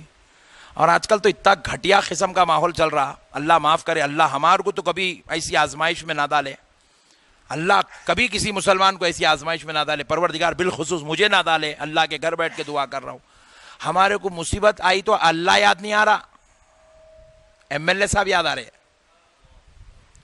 ہمارے کو مصیبت آئی تو اللہ یاد نہیں آ رہا، پیسے والے لوگ یاد آ رہے، مصیبت آئی تو اللہ یاد نہیں آ رہا۔ ارے اس کا نگاہ تو کام ہو جاتا پٹھے، ارے اس کے پیچھے پھر نہیں، انہیں پوری چپل رگڑا رہا، انہیں گھما رہا پھرا رہا، پریشان کر رہا، ادھر سے ادھر، ادھر سے ادھر، ادھر سے ادھر، ادھر سے ادھر گھما رہا، اس کے پیچھے بھاگ رہے ہیں، مگر 2 وقت چل کے مولا کے دربار میں آنے کو تیار نہیں ہے بندہ۔ اللہ کہہ رہا ہے بندے مصیبتوں کا دینے والا بھی اللہ ہے، راحتوں کا دلانے والا بھی اللہ ہے، میرے بندے جو کچھ بھی ہے وہ میں ہوں۔ اللہ کو بندہ چھوڑ دیا، اللہ کو بندہ چھوڑ دیا، اللہ کو چھوڑ دیا، ملا کے پیچھے پڑ گیا۔ میرے پیارے بزرگوں اور دوستو، اللہ کے واسطے دیکھو عقیدہ بتا رہا ہوں اہل سنت کا، یہ وہابیاں یہ عقیدہ نہیں سمجھے، یہ بازو والے بیوقوفاں اتنا سمجھ گئے تو وہابی بنتے ہی نہیں تھے۔ خدا کی قسم، اللہ کی عزت و جلال کی قسم، اللہ کے گھر بیٹھ کے بول رہا ہوں، ہم غوث اعظم کو اور غریب نواز کو، بندہ نواز کو، بابا شرف الدین صاحب قبلہ کو، سرکار یوسف شریف بابا کو، حضور محدث دکن کو بھی ہم اس لیے مانتے ہیں کیونکہ یہ ہمیں خدا سے ملاتے ہیں، یہ خدا سے ملانے کا وسیلہ ہے، یہ خدا سے ملانے کا ذریعہ ہے، یہ ہمارے مولا سے ملاتے ہیں، اور مولا ان کے تھرو ملتا ہے، مولا ان کے ذریعے سے ملتا ہے، اسی لیے ہم ان کے درباروں میں آستانوں پر ہاتھ جوڑ کر کھڑے ہو کر کچھ مانگے یا نہ مانگے یہ تو ضرور مانگتے ہیں، سرکار غلام آپ کے ہیں، کچھ دو یا نہ دو، کچھ دلاؤ یا نہ دلاؤ، آپ کی مرضی، مصطفیٰ کی غلامی تو دلا دو، رب کا فضل تو دلا دو، مصطفیٰ جانے رحمت کا عرفان اور معرفت اور خدائے رب ذوالجلال کا قرب دلا دو۔ بزرگان دین کو بھی ہم اس لیے مانتے ہیں کیونکہ یہ ہمیں خدا سے ملاتے ہیں، انہیں ڈائریکٹ جانے کی چکر میں ہے پریشان پٹھا، اور ہم لوگ ڈائریکٹ نہیں جا سکتے، اس لیے ہم اولیاء اللہ کا وسیلہ پکڑ کے بیٹھے ہوئے ہیں۔ میرے پیارے بزرگوں اور دوستو، ساری کائنات کا مسبب الاسباب اللہ ہے، اس لیے میرے پیارے بھائیوں، اللہ کے واسطے آپ سے میری گزارش ہے، ماہ رمضان جیسا مقدس مہینہ آیا، آقا علیہ السلام ارشاد فرماتے ہیں افطاری کے وقت کی دعا، سحری کے وقت کی دعا اور تراویح کے بعد کی دعا قبول ہے، تو یہ وقتوں کو مت بھولو۔ مصیبت آنے کے بعد مانگنا کمال نہیں، پہلے ہی دعا کرنا ہے، اللہ ہم کو آزمائش میں مبتلا نہ کر، اے اللہ ہم کو بلاؤں بیماریوں سے بچا لے، پہلے مانگ لینا کمال کی بات ہے۔ اے اللہ ہم کو فتنہ اور فساد سے محفوظ رکھ، پہلے مانگ لینا کمال کی بات ہے۔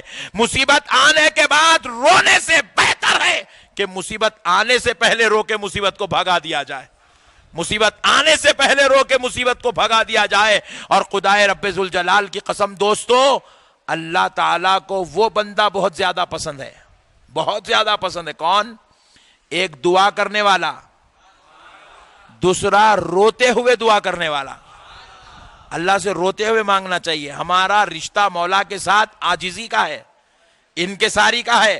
ہمارا رشتہ ہمارے مولا کے ساتھ محبت کا ہے۔ میرے پیارے بھائی، اللہ کے واسطے مولا کے دربار میں آئے تو بڑے عاجز انداز میں، بڑے محبوب انداز میں۔ اور یہ رمضان یہ سارے چیزیں سکھانے کے واسطے چاہیا۔ روزہ رہے تو کیا ہوتا؟ دل رحم والا نرم ہو جاتا روزہ رہنے کی برکت سے۔ قرآن کی تلاوت، تراویح میں قرآن سنتے، تراویح میں قرآن سنتے، روزانہ قرآن پڑھتے نا، دل نرم ہوتا۔ نرم ہوتے ایک بندہ رونا شروع کرتا، رونے کی کیفیت آتی رمضان میں۔ عام دنوں میں دیکھو آپ پٹھا ٹھس سے مسنے ہوتا، مگر رمضان میں دیکھو اس کہیں نہ کہیں جگہ نے لچکدار باتیں سنتا، کچھ ایسا رونا شروع ہو جاتا، کیونکہ دل اس کا رحم والا ہو گیا، دل نرم پڑنے لگا ہے۔ اب یہ بنجر زمین بن گئی، اب جو بھی بیجاں ڈالنے وہاں کھیتی ہونے والی ہے۔ یہ دل کی یہ کیفیت بن جاتی ہے۔ اس لیے میرے پیارے بزرگ اور دوستو، اللہ والے کیا کرتے تھے؟ ماہ رمضان المبارک شریف میں رات بھر جاگ کر قرآن کی تلاوت کرتے تھے اور مولا سے فریاد کرتے تھے۔ قرآن کی تلاوت کرتے تھے اور مولا سے فریاد کرتے تھے، مانگتے تھے اور اللہ دیتے چلے جاتا تھا۔ اسی لیے آقا علیہ الصلوۃ والسلام مانگنے والوں کو مانگنے کی اہمیت بتانے کے لیے آقا علیہ السلام ارشاد فرماتے ہیں، الدعاء مخ العبادہ، دعا عبادت کا مغز ہے۔ بلکہ اب دعا کی اہمیت سمجھانے ایک بات آپ کو کرتا ہوں۔ اکثر ہمارے پاس دیکھتے ہیں، ہم حیدرآباد میں بہت خطرناک ہے کہ بھئی لوگ حیدرآباد میں، اللہ رحم کرے۔ میں تو ایسا سسٹم بنانا بلکہ سوچا، کوئی بھی گاؤں والا حیدرآباد کو آ رہا تو پہلے اس کو وہاں بارڈر پہ روک دینا، رنگا ریڈی سے پاس روک دینا، حیدرآباد کے انٹرنس پہ روک کے اس کو پہلے دین سکھا کے اندر بھیجنا۔ تو گاؤں والے آ کے پورا ماحول خراب کر دیا بھائی۔ کیسا ماحول خراب ہوا دیکھو۔ اب امام صاحب ذرا ترائی پڑھ کے ایک 5 منٹ، کیونکہ اب انہوں قرآن پڑھتے نا، ان کا دل بہت زیادہ ملائم ہو جاتا، ان کے اوپر نورانی کیفیت بہت زیادہ اترتی۔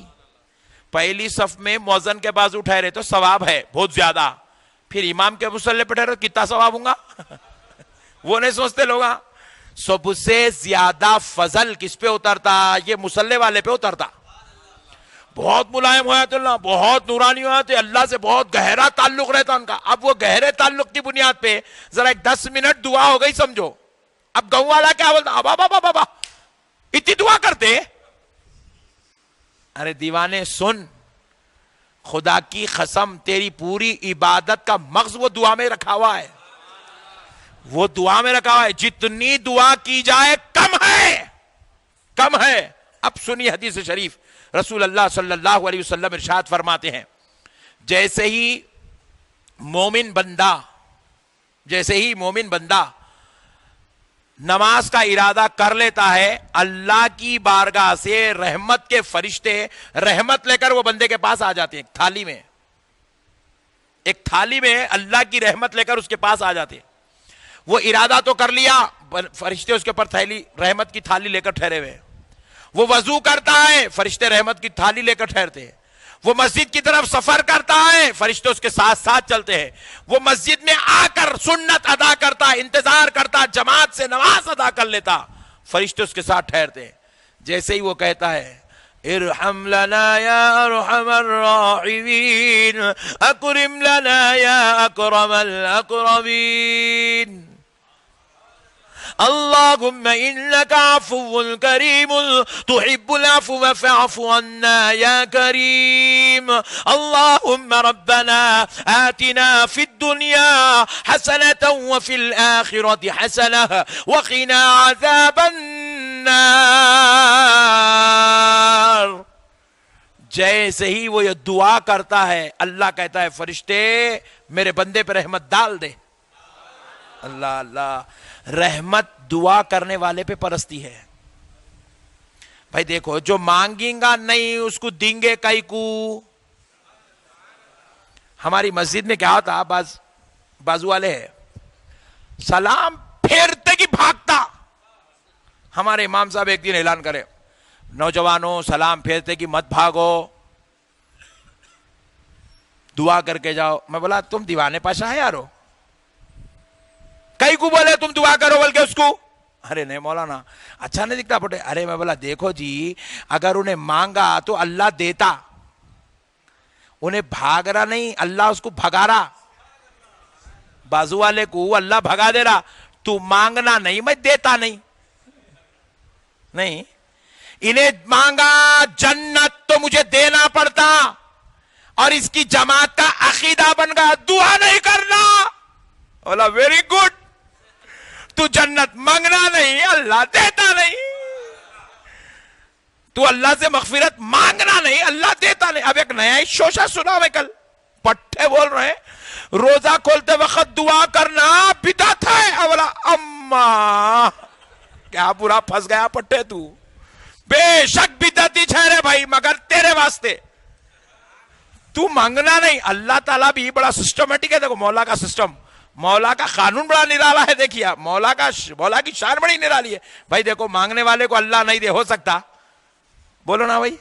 آپ کے در پہ آ کے فقیر مانگا, کتنے بھی کنجوس ہے تو 2 روپے تو دیتے. اب اگر وہ بھی نہیں دے رہے تو اللہ خیر کرے. اب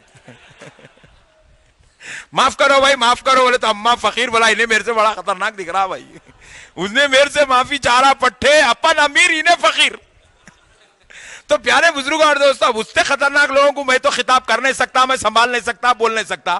بہرحال اللہ کی توفیق ہے کہ کتنا بھی کنجوس رہا تو مانگنے والے کو 2 روپے تو دیتا. اللہ نے سوچ لیا میں تو 70 ماہوں سے زیادہ محبت کرنے والا ہوں, انہیں مانگا تو مجھے دینا پڑے گا, تو میں اس کا عقیدہ ہی بنا دیتا ہوں. نماز کے بعد دعا کرنا سنت کے خلاف ہے, روزے میں دعا کرنا بدعت ہے. لو پٹھے ویری گڈ, تو مانگنا نہیں میں دیتا نہیں, قصہ ختم. تو اس لیے بولا مولانا آئندہ سے تم ٹینشن نہ لو, جو جا رہا جان دو, جو بیٹھا اس کو لین دو. لینے والے بیٹھتے کیا میرے بھائی, لینے والے بیٹھتے. ابھی ہمارے مولانا عبدالرشید صاحب میرے کو بولے مولانا ذرا جلدی آئیے گا پلیز, 11 بجے میں 10:30 کو جماعت ختم کر دوں گا, 11 بجے تک لوگ بیٹھے رہیں گے آپ کے انتظار میں. بولا جس کو سننا ہے 12 بجے تک بیٹھتا ہوں, ٹریفک جام ہوگا تو میں کیا کروں, اڑ کیا ہوں. صاحب فون کرے بھائی بے صبری سے, والا میں بھی بے صبری سے چاہ رہا ہوں. کیا کریں گے میرے بھائی, ٹریفک جام ہو گئی. وہ 25 کلومیٹر دور سے آنا, مولانا حیدرآباد کا چھوٹا ہے. میرے پیارے بھائی جس کو لینا ہے بیٹھتا, اور اپنے پاس کوئی کنڈیشن ہے کیا, 500 آدمی ہے تو تقریر کریں گے, 25 ہے تو نہیں کریں گے. اپنے پاس تو کنڈیشن ہے, 2 بھی ہے, سننے والے ہیں تو بس ہے اپنے پاس. اور اللہ بھی کہتا ہے 2 ہو پرواہ نہیں, اخلاص والے ہیں تو میں دینے کو تیار ہوں. مانگنے والا عقیدت سے آئے تو میں دینے کو تیار ہوں. کہتا ہے میرے بندے مجھے میرے رب ہونے کی قسم تو سچے دل سے مانگ لے, میں خدا ہوں, میری پوری کائنات تجھے دینے کو تیار ہوں. مانگنے والوں کی ضرورت ہے اللہ کے. اجی یہ مذہب تو اتنا پیارا ہے, میرے کو بازو والوں کو دیکھا تو اتنا افسوس ہوتا میرے بھائی. ہولا کئی کو گیا کہ پٹا بازو, اچھے اچھے بچے چلے آ رہے بھائی, اجی سمجھدار بچے, اچھی فیملی کے بچے, اچھے خاندان کے بچے, زٹ بول کے نکل جا رہا. ارے مولا بے وقوف ہوگا رے بھائی, تو قسمت تیری خراب ہے بھائی. دیکھو میرے بھائی کامن سینس ہے, کامن. اسلام ایک ایسا مذہب ہے, کھانا کھانے سے پہلے دعا پڑھا رہا, کھانا کھانے کے بعد ہاتھ دھونا, بعد میں پہلے دعا پڑھ نہیں, پانی پینے سے پہلے دعا, دودھ پینے سے پہلے دعا, سونے سے پہلے دعا, سو کے اٹھتے کی دعا. حد تو یہ ہے بیت الخلا جانے سے پہلے دعا. نجاست والی جگہ, غلاظت والی جگہ, ناپاکی والی جگہ جا رہے ہو تو دعا. غلاظت سے صفائی حاصل کر کے باہر نکلے تو دعا. بولے مولا وضو نہیں, ارے بعد میں کر, پہلے دعا کر. وضو بعد میں کر، دعا پہلے کر. بیت الخلاء سے باہر آتے ہی دعا پڑھنا ہے آپ کو. وہاں سے آپ وضو خانے کو آپ بعد میں آئیں گے، مگر پہلے تو دعا پڑھیں گے. ارے یہ وہ مذہب ہے جو بیت الخلاء جیسی جگہ جا رہا ہے بندہ تو دعا سکھا رہا ہے. بیت الخلاء سے نکلا تو دعا پڑھوا رہا ہے. اور ایسے مذہب کے ماننے والا بول رہا نماز کے بعد دعا کرنا نہیں ہے. اما تو بہت ڈینجر ہے پٹے تو. ارے دیوانے، جو مذہب بیت الخلاء کو جاتے وقت دعا پڑھاتا تو نماز پڑھا کے چھوڑ دیتا. ارے دیوانے، جو مذہب بیت الخلاء جیسی جگہ بٹھا کے باہر نکلوایا تو دعا پڑھوایا. تو دن بھر 13-14 گھنٹے کا روزہ رکھ کے دعا کرائے بغیر چھوڑ دیتا. کتنا مینٹلی ریٹائرڈ ہے میرے بھائی نے. پٹھا میں کچھ سمجھ رہا نہیں جی، سمجھا تو نہیں جاتا. اس لیے میں بولتا ہوں پٹھے تو میری بات سمجھ. زندگی میں کچھ بھی ہو سکتا مگر تو وہاں بھی نہیں بن سکتا. یہ تو پکا ہے بات، یہ تو پکا ہے میرے بھائی. میں بولا کچھ کرتا نہ کو کر، میری بات سمجھ. اور سمجھنے کے بجائے ہلڑ بازی میں آ جا رہے ہیں. ایسے خطرناک خطرناک کمنٹس ڈال رہا بھائی اللہ. بولا لڈو تم ہماری کیا عزت کر سکتے ہو؟ تم نے جس کا کلمہ پڑھا اس نبی کی عزت تم نہیں کرے تو تم غلاموں کی عزت کیا کر سکتے ہو؟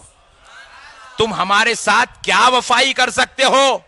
جس نے تمہیں اسلام دلایا، جس نے تمہیں دین دلایا، جس نے کربلا میں جان گنوایا، جس نے کربلا میں گھر کا گھر لٹایا، تم اس کے ساتھ وفا نہیں کر سکے تو ہماری 2 گھنٹے کی تقریر سن کے تم ہمارے ساتھ کیا وفا کر سکتے؟ تم تو ہے ہی بے وفا. تم تمہاری خمیر میں شرارت ملی ہوئی ہے. تم شریفوں کے ساتھ شرافت نہیں کر سکے تو شریفوں کے غلاموں کے ساتھ تم کیا شرافت کر سکتے ہو؟ میرے پیارے بزرگ اور دوستو، سمجھو دین کو. دین سمجھنے کا نام ہے. دین ہلڑ بازی کا نام نہیں، دین جذبات کا نام نہیں، دین جو ہے ٹینشن کا نام نہیں ہے، دین سمجھ کا نام ہے. اللہ رب العزت کہہ رہا ہے عبرۃ لأولی الالباب. ہم نے عقل والوں کے لیے عبرتیں رکھی ہیں. عقل والے ہونا ہے. کون ہونا بولو؟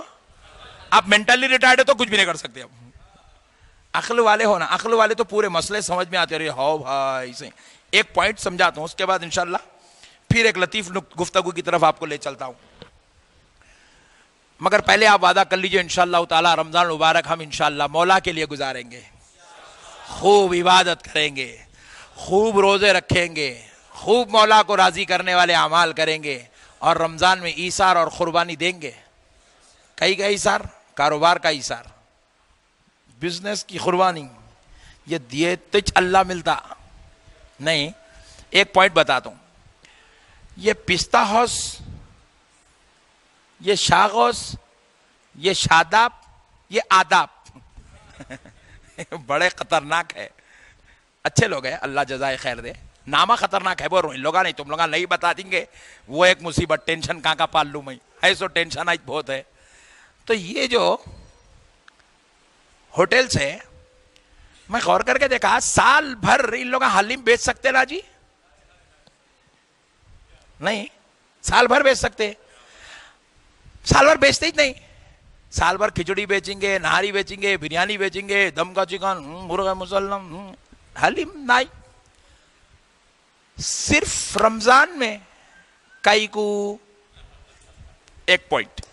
دوسرا پوائنٹ دیکھو، مدینہ بلڈنگ کی شاپنگ سینٹر لاڑ بازار تک سال بھر میلہ لگے ہوا ہے، مگر سال بھر وہ اسٹاک نہیں آتا، وہ راگ و رنگت نہیں ہے، وہ شان و شوکت نہیں ہے. رمضان میں شروع ہوتی.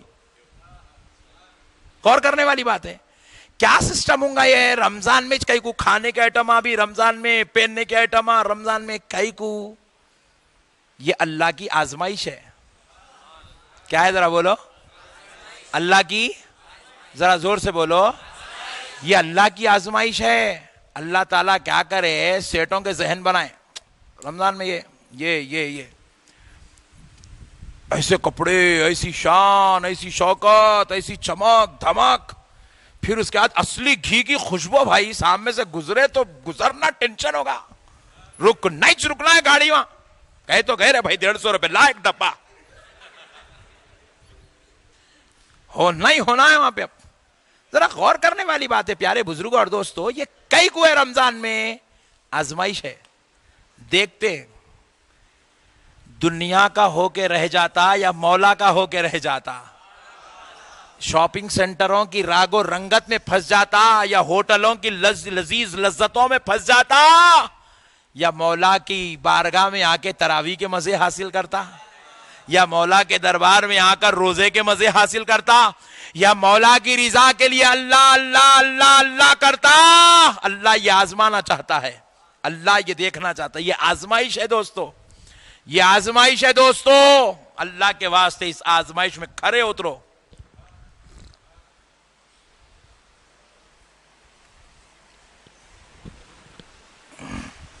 جہاں تک ہو سکتا ہے اس آزمائش سے بچنے کی کوشش کرو. اس آزمائش میں مبتلا ہو کر اپنی آخرت کو برباد مت کرو.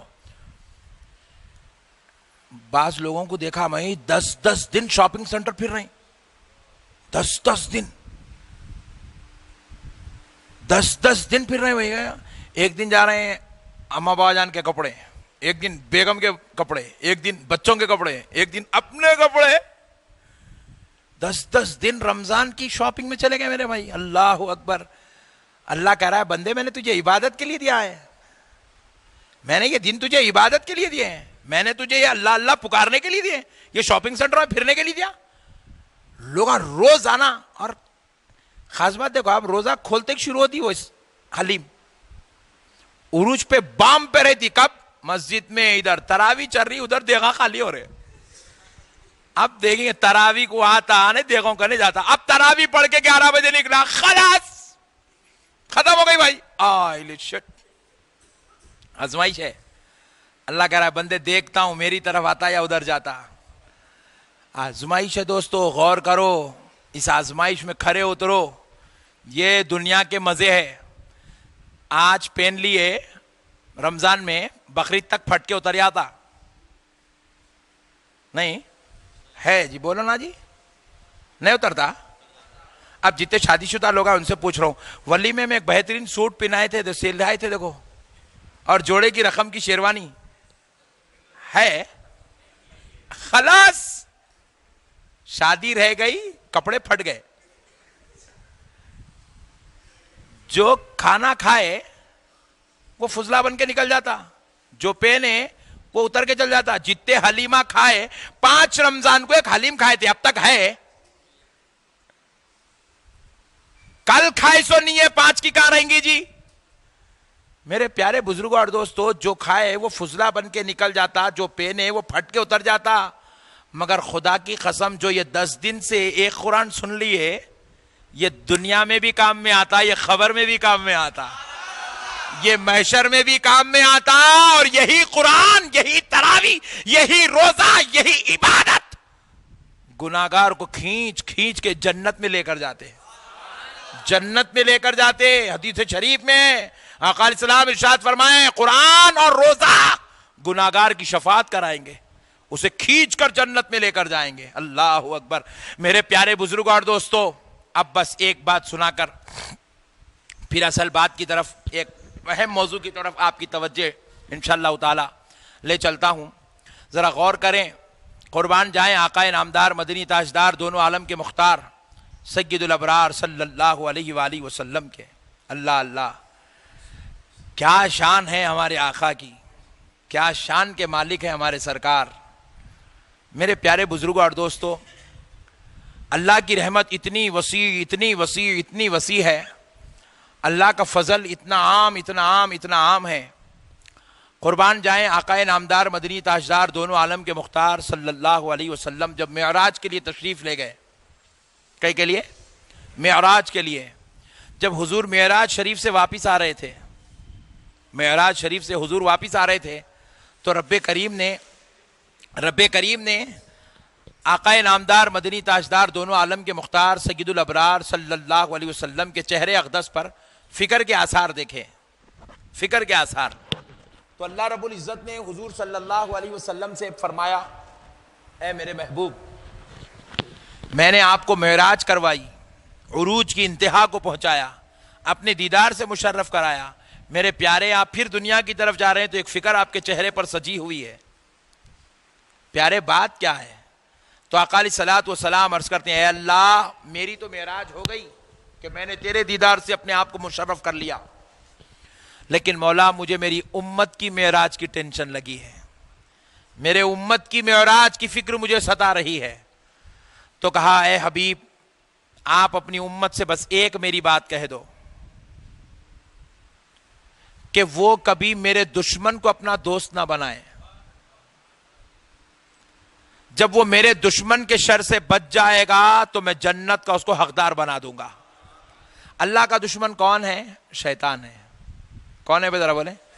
اسی لیے اللہ تعالیٰ قرآن پاک میں ارشاد فرمائے، ان الشیطان للانسان عدو مبین یا ایها الناس كلوا مما في الارض حلالا طيبا ولا تتبعوا خطوات الشيطان انه لكم عدو مبين۔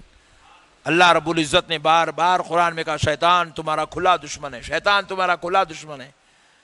آقا علیہ الصلوۃ والسلام جب دنیا میں تشریف لائے تو اپنے صحابہ سے وعدہ لیے حضور نے، آقا علیہ السلام نے صحابہ سے بیعت لی، بیعت لے کر کہا کہ صحابیوں وعدہ کرو کہ تم کبھی شیطان کے شر میں مبتلا نہیں ہوگے، شیطان کے شر میں مبتلا نہیں ہوگے، دوزخ میں ہرگز میرا کوئی امتی نہیں جائے گا مگر وہی امتی جائے گا جو شیطان کے شر میں مبتلا ہو جائے گا۔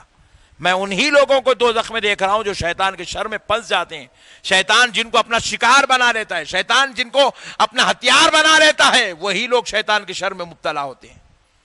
میرے پیارے بزرگوں اور دوستو، اللہ کے واسطے شیطان کے شر میں اپنے آپ کو مبتلا مت ہونے دو، بچو، آقا علیہ السلام کی سنت کے پیکر بنو، آقا علیہ الصلوۃ والسلام کی تعلیمات پر عمل کرو، حضور سے کامل محبت، کامل محبت، کامل محبت۔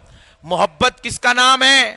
صرف زبان کے الفاظ کی ادائیگی کا نام محبت نہیں ہے، یہ بھی محبت کا ایک ذریعہ ہے، یہ بھی ایک محبت کا ایک طریقہ ہے، لیکن کامل محبت جس کو کہتے ہیں وہ صرف زبان سے اپنے محبوب کی تعریف ہی نہیں کرتا بلکہ اپنی اداؤں سے بھی محبوب کے رنگ کا اظہار کرنے لگ جاتا ہے۔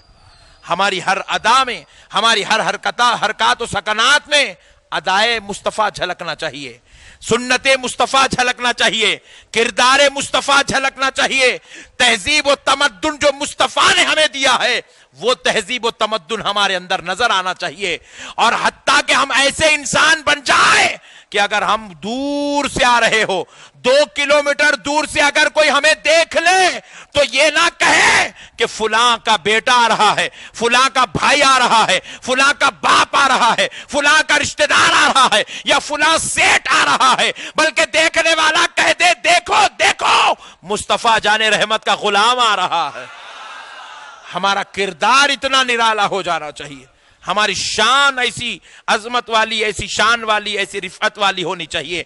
پیارے دوستو، اب ایک اہم مسئلہ جو آج کل امت مسلمہ کو بڑا تباہ کر رہا ہے، جو امت مسلمہ جس میں پریشان اور جو ہے جس کی شرارت کا شکار ہو چکی ہے، جس میں امت مسلمہ بڑے ٹینشن سے گزر رہی ہے، امت مسلمہ کی نظر میں ایک بڑا مسئلہ جو ہے پیچیدہ مسئلہ پڑ گیا ہے، بالخصوص نوجوان نسل اس طرف جو ہے پریشانی کا شکار ہو رہی ہے۔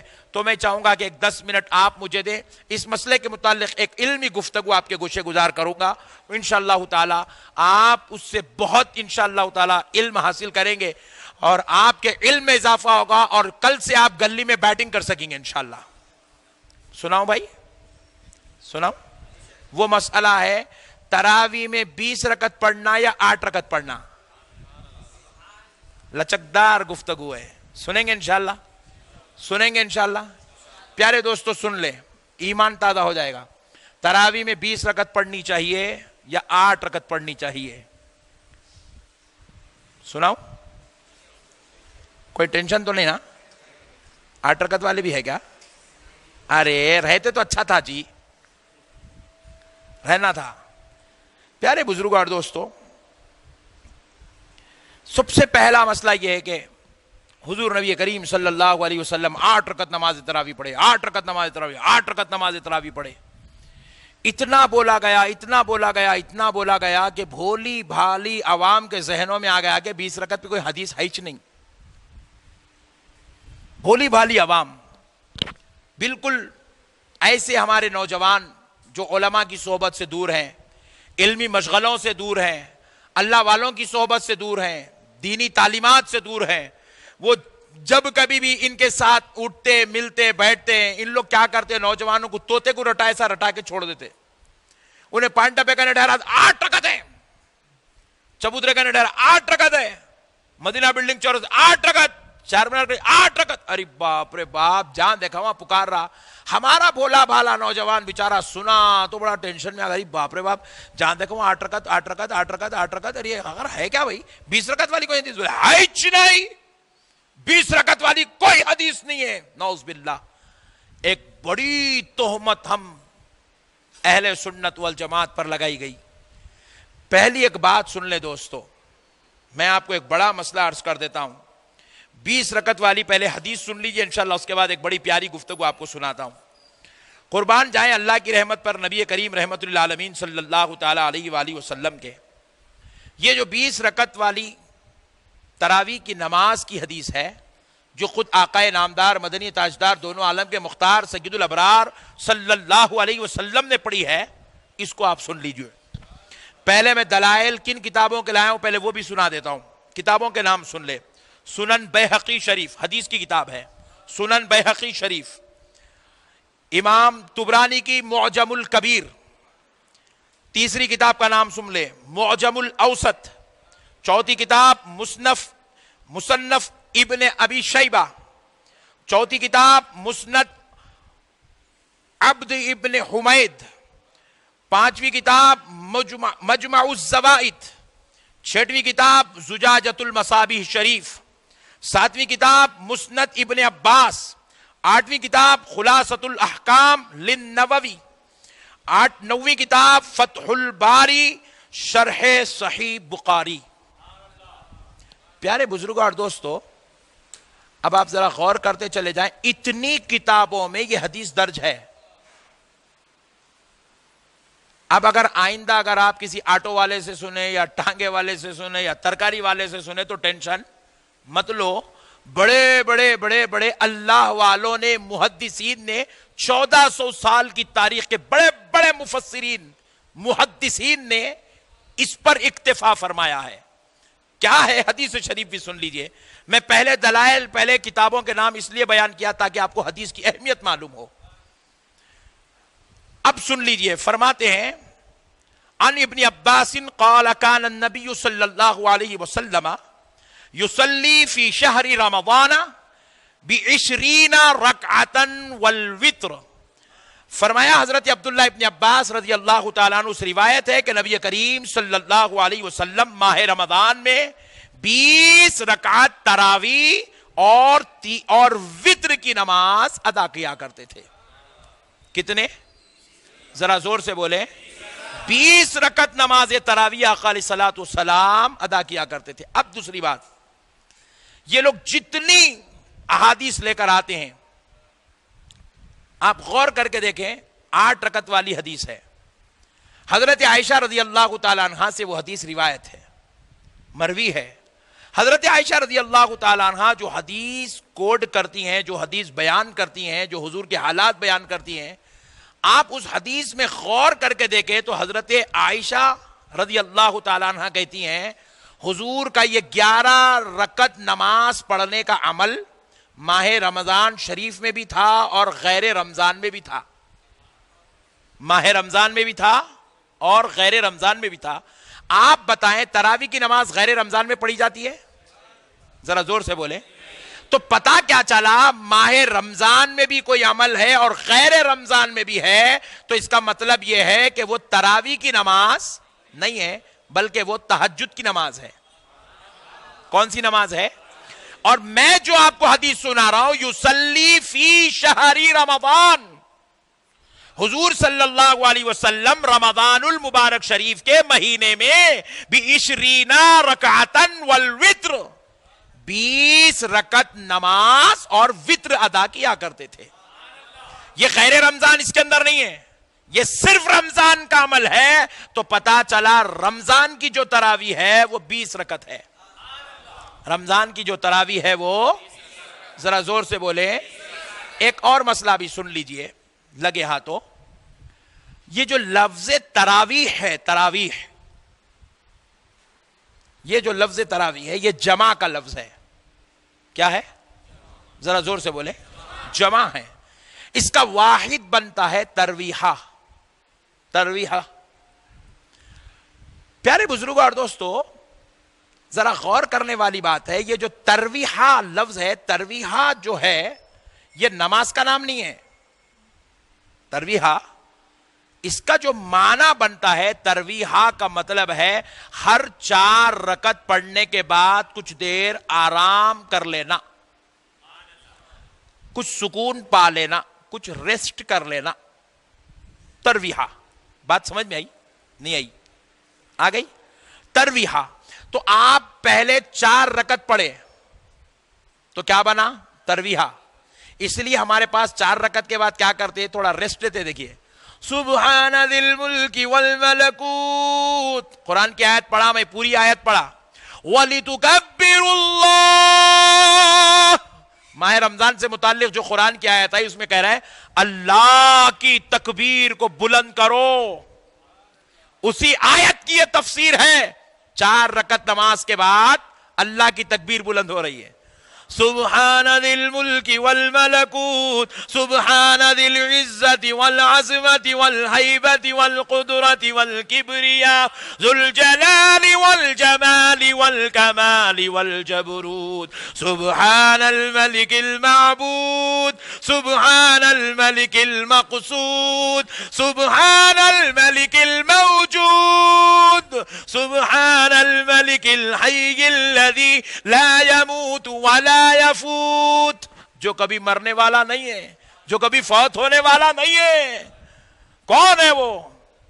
سبوح قدوس ربنا ورب الملائکۃ والروح.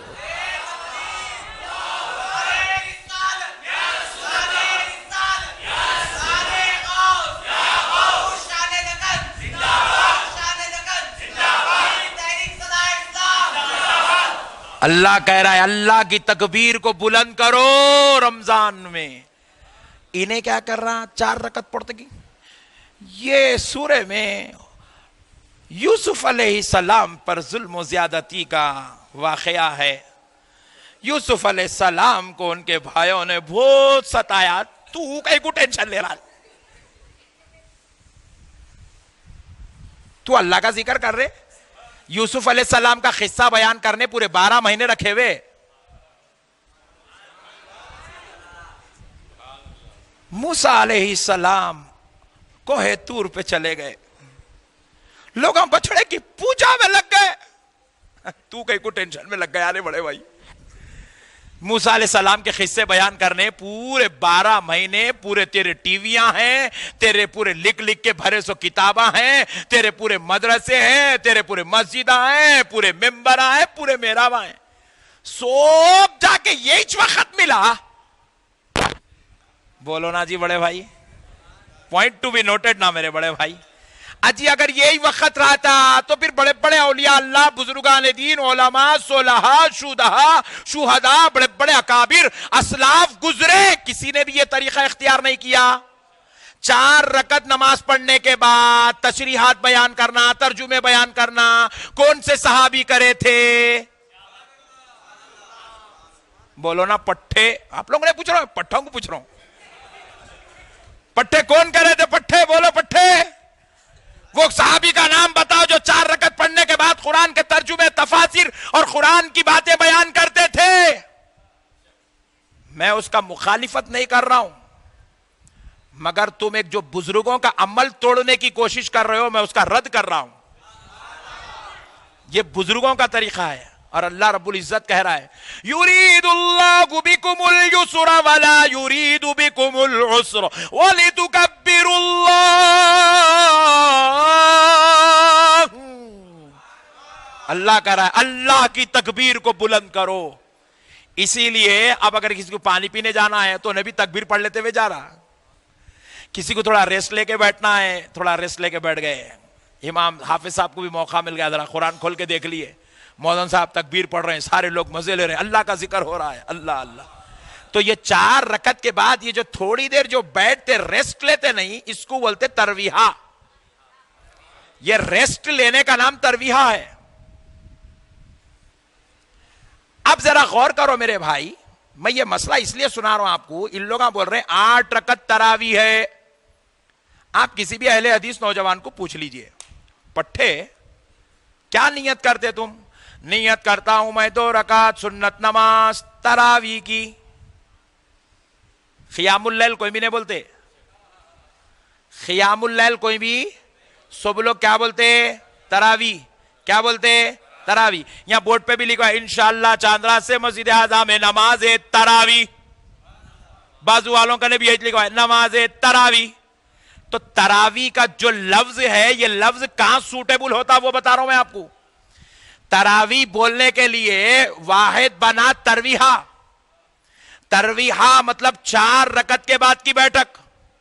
اب اس کا تسنیہ بنتا ہے ترویحتان. 8 رکعت کے بعد دوسری بیٹھک.